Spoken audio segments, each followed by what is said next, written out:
ng bayan, maasahan anumang panahon. Magandang araw po sa ating lahat. Narito na ang pinakaling update sa mga binabantay nating sama ng panahon sa loob at labas ng ating area of responsibility. Patuloy nating minomonitor ang low pressure area na nasa kanluran ng ating bansa at huli itong namataan sa layong 660 kilometers kanluran ng Calapan City, Oriental Mindoro. Sa ngayon ay malabo ang tsansa nitong lumakas bilang bagyo sa susunod na 24 oras at inaasang makakalabas na rin ito sa ating area of responsibility ngayong gabi.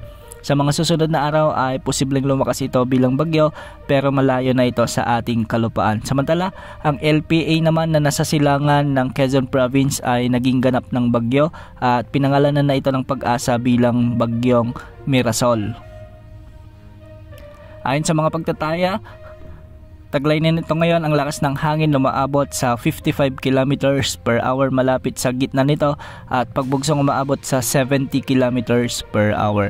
Kumikilos ito ngayon ng hilagang kanluran sa bilis na 25 kilometers per hour. Dahil dito, nakataas na ang Tropical Cyclone Wind Signal number 1 sa isla ng Batanes, Babuyan Islands, sa may Ilocos Norte, Apayao, Abra, Cagayan, Kalinga, Mountain Province, Ifugao, ang northern portion ng Nueva Vizcaya, Quirino, Aurora at Isabela. Signal number 1 din sa may Polillo Islands, northern portion ng Camarines Norte at ang eastern portion ng Camarines Sur kasama na ang Catanduanes. Base sa mga forecast track na inilabas ng Pag-asa ay posibleng tumawid o daanan ng bagyo ang mga lalawigan ng Isabela at mainland Cagayan at makakalabas ito patungo sa may Babuyan Island sa araw ng Huwebes. Inaasang lalakas pa ito bilang tropical storm sa mga susunod na araw bago ito makalabas sa ating area of responsibility sa araw ng Biyernes o araw ng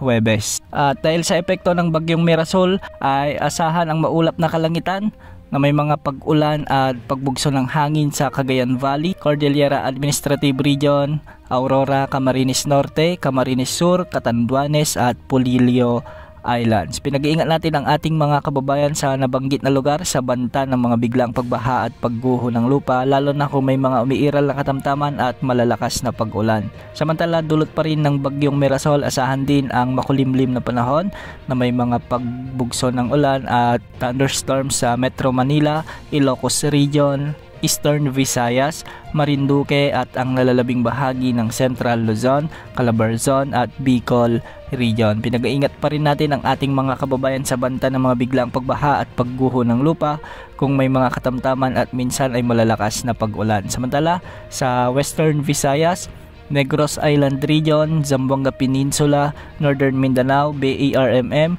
Soxargen at ang nalalabing bahagi ng Mimaropa ay asahan naman ang maulap na papawirin na may mga kalat-kalat na pagulan at thunderstorms dulot ito ng hanging habagat. Nagbabalik ang hanging habagat o southwest monsoon dahil ito sa paghila ng bagyo na nasa silangan ng ating bansa. Habagat din ang nagdadala ng bagyong maulap hanggang sa maulap na kalangitan na may mga kalat-kalat na pagulan at pagkidlat-pagkulog sa buong Central Visayas kaya posible pa rin ang banta ng mga biglang pagbaha o pagguho ng lupa.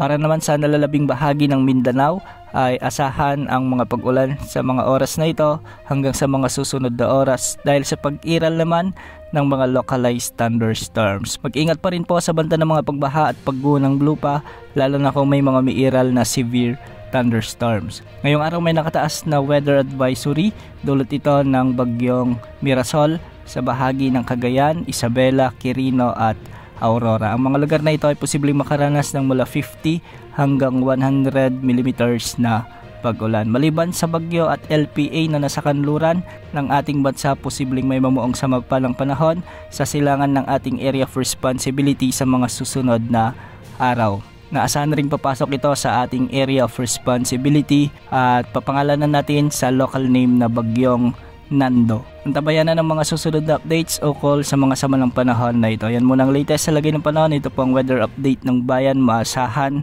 anumang panahon.